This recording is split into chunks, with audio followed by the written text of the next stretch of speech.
look at leukocytes and platelets in a future video, and then wrap it up on fourth video. Erythrocytes. Erythrocytes are small diameter, 7.5 microns. They contribute to gas transport. It is a very good example of structure and function being merged together. The cell has a biconcave disc shape, which makes it have a large surface area for its size. It is anucleate. It has no organelles, so it can't use any of the oxygen that it's carrying. What it is carrying are hemoglobin molecules. It's basically a bag of hemoglobin. Some of them, red blood cell diameter is just a little larger than some capillaries. Within the plasma membrane is a protein called spectrin, and that spectrin provides flexibility so that it can change its shape to fit through some of those capillaries that is just a little bit bigger than. It's a great, again, example of complementarity of structure and function. Again, biconcave shape, it's a huge surface area relative to the volume for gas exchange. 97% of the cell volume without the water is hemoglobin, and they have no mitochondria. So if they make ATP production, it is simply by glycolysis. They don't consume oxygen that they are transporting. Here's that biconcave shape. See it's dimpled in and dimpled in on both sides. They are dedicated to respiratory gas transport. Hemoglobin binds oxygen, but it binds it reversibly, actually cooperatively and reversibly. The normal value of hemoglobin is 13 to 18 grams per 100 milliliters, and a little less for females, 12 to 16 grams per 100 milliliters.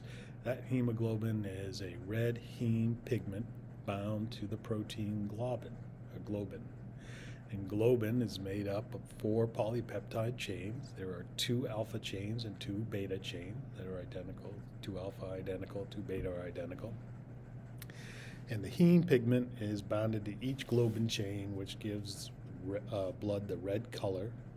And in each heme's central region, there is an iron atom, and that iron atom binds oxygen, O2, and literally Rus.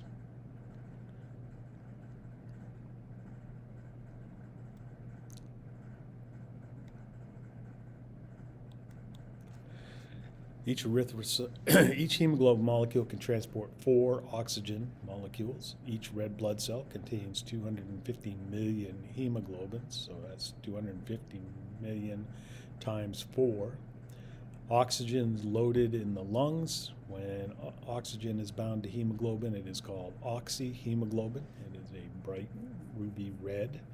The oxygen is then unloaded in the tissue, and that produces deoxyhemoglobin, or reduced hemoglobin, which is a little darker red.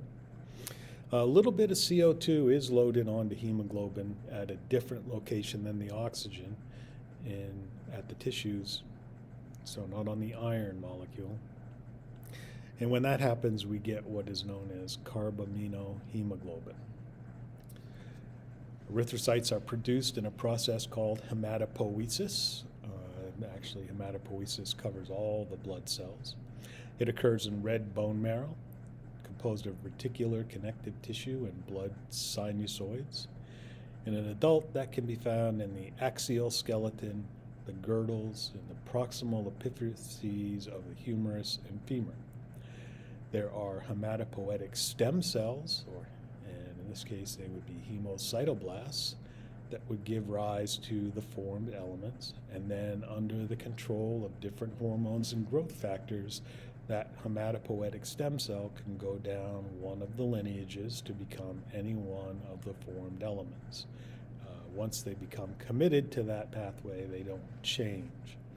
And a new blood cells would enter the blood sinusoids, where they would make their way to the general circulation. So if we talk about erythrocytes specifically, we are talking about erythropoiesis, And this takes about 15 days from stem cell to mature red blood cells. So we start with a hematopoietic stem cell. That would then transform into a myeloid stem cell. That myeloid stem cell would be induced to differentiate into a proerythroblast. That proerythroblast would divide many times, becoming a basophilic erythroblast. And those basophilic erythroblasts are going to make a lot of ribosomes, which makes them stain a very blue color. They would then mature into polychromatic erythroblasts, which are synthesizing large amounts of hemoglobin. And the cell has both pink and blue areas in it. Then we mature to an orthochromatic erythroblast, which is mostly hemoglobin, just pink, eject most other organelles. The nucleus degrades, and that gives the concave shape. And those are called reticulocytes. The reticulocytes still have a small amount of ribosome. As they mature into erythrocytes, in about 2 days, the ribosomes all degrade, and that transforms them to a mature red blood cell. And it's the number of reticulocytes that can indicate the rate of red blood cell formation. So again, we start with a hematopoietic stem cell, which is what we're going to start with in the case of all the blood cells. This one will be committed to a proerythroblast, and then a basophilic erythroblast, a polychromatic erythroblast, orthochromatic erythroblasts, and reticulocyte until mature erythrocyte. So this is a differentiation, maturation, however you want to think of it. Too few red blood cells will lead to hypoxia, low levels of oxygen in the tissue, and too many red blood cells will increase the viscosity of the blood. It won't pump the way it should. More than 2 million red blood cells are made per second, and there is always going to be a balance between production and destruction, and that will be dependent upon, to a large extent, hormonal controls and dietary requirements. So there is a hormone we've talked about before called erythropoietin. That's going to stimulate the formation of red blood cells. A small amount of erythropoietin in the blood keeps it at a basal rate. It's released by the kidneys, some from the liver in response to hypoxia, the low oxygen levels. So at low oxygen levels, oxygen-sensitive enzymes in the kidney can't degrade hypoxia-inducible factor. And as hypoxia-inducible factor accumulates, that triggers the release of erythropoietin. Erythropoietin will act on hematopoietic stem cells to drive them down the erythrocyte lineage. Those causes of a hypoxia could be due to decreased red blood cell numbers because of a hemorrhage or increased destruction. Could also be due to insufficient hemoglobin for each red blood cell, so that would be an iron deficiency, for example. Or it could be to the reduced availability of oxygen. So when you're at high altitudes or if you have lung problems, you're going to be hypoxic. Too many erythrocytes or high oxygen levels in the blood will inhibit EPO production. And EPO causes erythrocytes to mature faster. Testosterone enhances EPO production, which accounts for some of the increased red blood cell numbers in males. So again, we have our typical teeter-totter homeostatic balance mechanism. So what we are measuring in the blood is oxygen levels. When it becomes hypoxic, the balance tilts this way. The kidneys make erythropoietin. The erythropoietin acts on the bone marrow. The bone marrow then releases more red blood cells, which increase the oxygen carrying capacity, bringing the teeter-totter back to a stable point. Some athletes abuse artificial EPO. EPO would increase hematocrit, and that would allow the athlete to increase stamina and performance. There are dangerous consequences from abusing EPO. EPO can increase the hematocrit from 45 to 65. And then on top of that, dehydration could concentrate the blood even more. At that point, the blood becomes like a sludge, and it can cause clotting, stroke, and heart failure. Dietary requirements for erythropoiesis. We need amino acids to build the proteins. We need lipids and carbohydrates. Iron is available from the diet. 65% of iron is found within hemoglobin. The rest is in the liver, spleen, and bone marrow, being processed to become in hemoglobin. Free iron ions are toxic, so iron is going to be bound to other proteins, and cells will store it as either ferritin or hemosiderin. When we have to transport it in the blood, it's carried by a protein called transferrin. B12 and folic acid are necessary for DNA synthesis for rapidly dividing cells, such as dividing red blood cells. Red blood cells last between 100 and 120 days. They are anucleate, so they cannot synthesize new proteins. They cannot grow or divide. The old red blood cells become fragile. The hemoglobin starts to degenerate. They get trapped in small circulatory channels. This is especially true of the spleen, and they are eaten by macrophages, and they're broken down.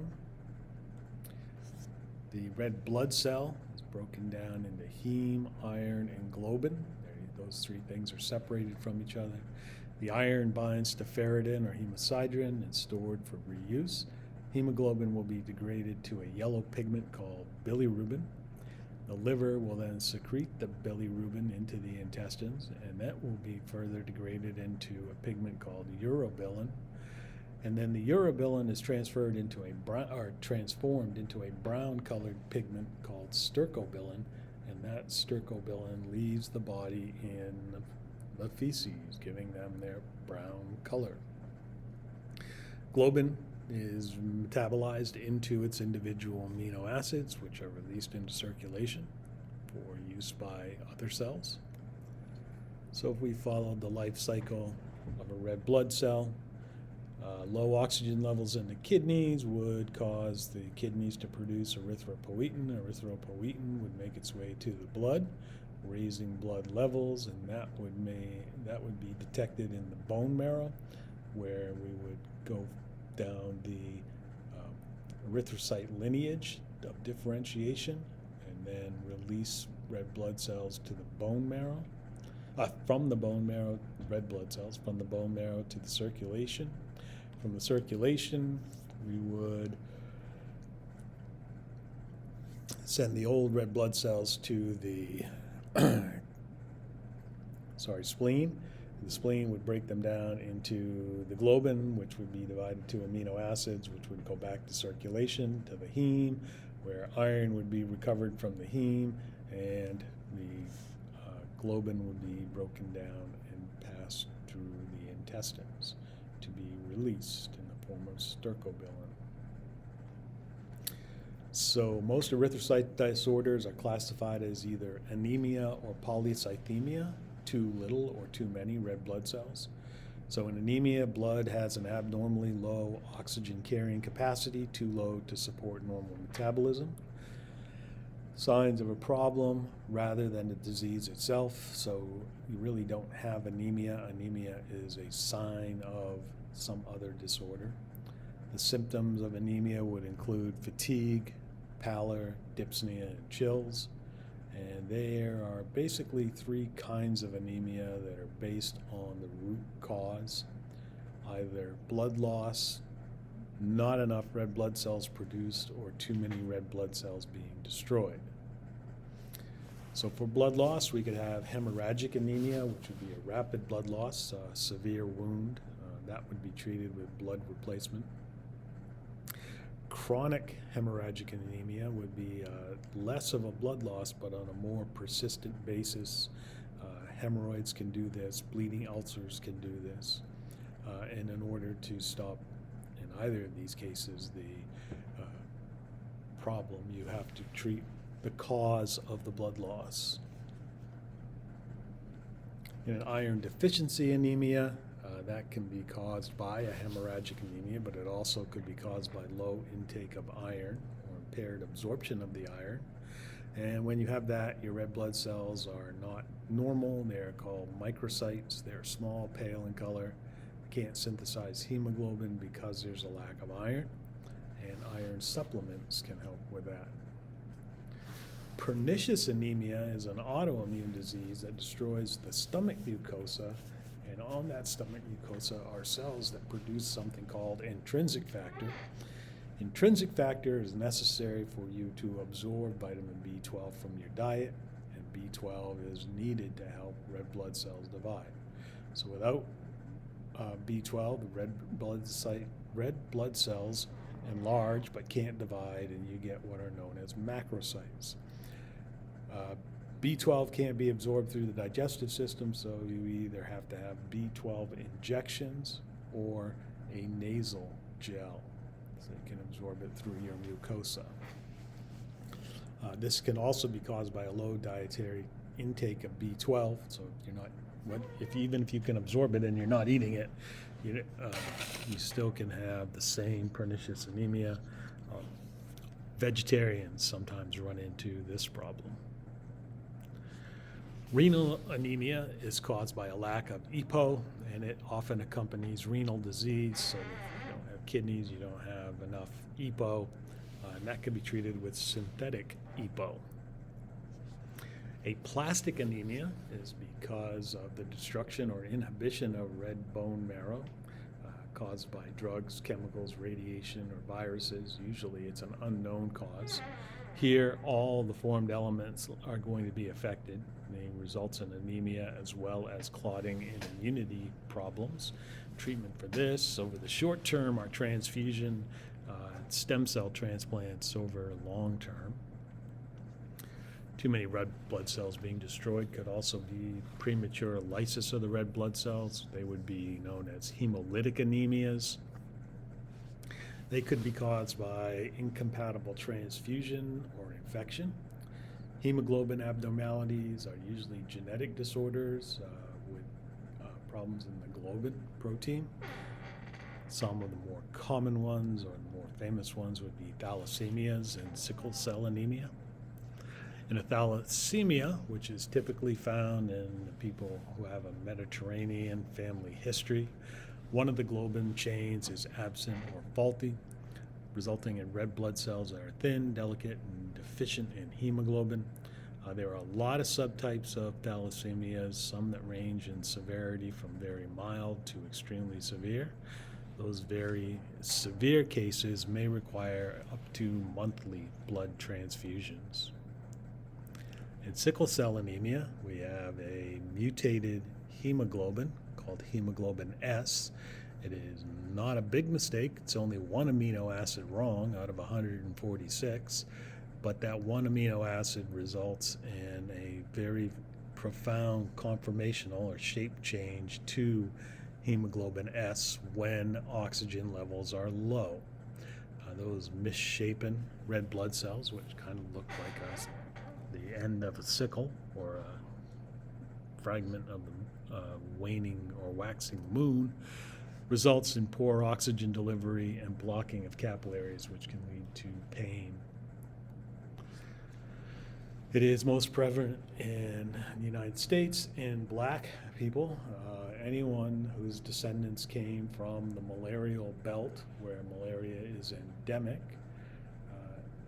It does have a possible benefit. People with sickle cell anemia don't support the growth of the malarial parasite.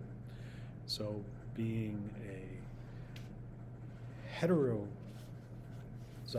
individual for hemoglobin S, which would be a carrier, we would call them, may be protective for malaria. But having 2 copies of S is detrimental.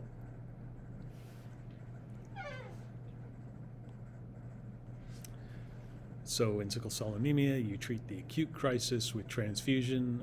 Inhaled nitric oxide can help. Hydroxyurea will help to induce the formation of Fetal hemoglobin, a third hemoglobin that people have, which normally is shut off after birth, but can be coaxed to come back on and binds oxygen, doesn't form the sickle shape. Again, stem cell transplant, gene therapies are showing some promise. Nitric oxide helps with vasodilation. So here is that sickle shape that gets caught in small capillaries, blocking those capillaries. Polycythemia is an abnormal excess of red blood cells that's going to increase blood viscosity, cause sluggish movement of the blood.